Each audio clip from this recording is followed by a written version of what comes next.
राजा आदित्य 27 साल का एक वीर और बुद्धिमान राजा था।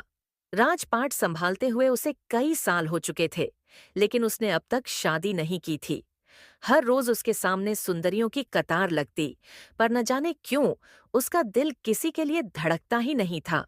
वो खुद नहीं जानता था कि क्या ढूंढ रहा है, या शायद किसे। दूसरी तरफ एक छोटे से गांव में रहती थी रूहानी, 18 साल की एक प्यारी सी लड़की, जिसकी आंखों में सपने तो बहुत थे, मगर हालात बहुत कठिन। उसके पिता लकड़ी काटते थे, माँ खेतों में मेहनत करती थी, पर रूहानी कभी शिकायत नहीं करती थी। उसका मन प्रकृति और कहानियों में लगता था। एक दिन जब वो जंगल के किनारे से पानी भरकर लौट रही थी, तभी अचानक आसमान में अजीब सी बिजली चमकी। पेड़ों के बीच नीली रोशनी फैल गई और वहां एक रहस्यमयी औरत प्रकट हुई। वो कोई सामान्य इंसान नहीं थी, वो एक दिव्य आत्मा थी, एक रहनुमा। उसने रूहानी से कहा, तुम्हारा भाग्य एक राजा से जुड़ा है, लेकिन उस तक पहुंचने के लिए तुम्हें 3 परीक्षाओं से गुजरना होगा।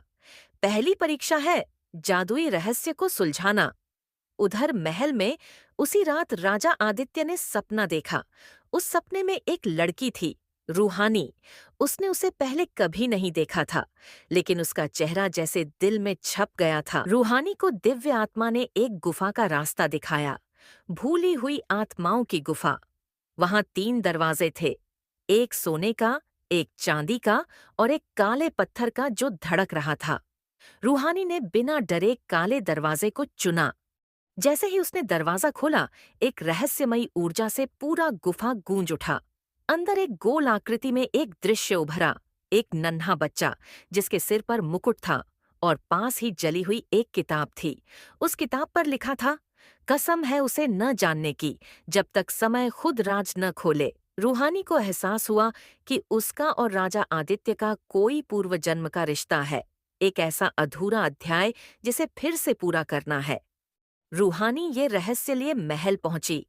वहां किसी को नहीं पता था कि ये सामान्य लड़की, जो फटे पुराने कपड़ों में आई है, असल में राजा की रूह की साथी है। लेकिन जैसे ही राजा आदित्य ने उसे देखा, उसकी आंखें भर आईं। वो वही चेहरा था जो वो बार बार सपने में देख रहा था। रूहानी ने हिम्मत करके सारा सच बता दिया, और जैसे ही उसने वो बात कही, उसी क्षण महल की दीवारें थरथराने लगीं। जली हुई किताब अचानक राजा के कमरे में प्रकट हुई और उसमें नए अक्षर उभरने लगे। अब समय आ गया है, 2 अधूरी आत्माएं फिर से एक हों।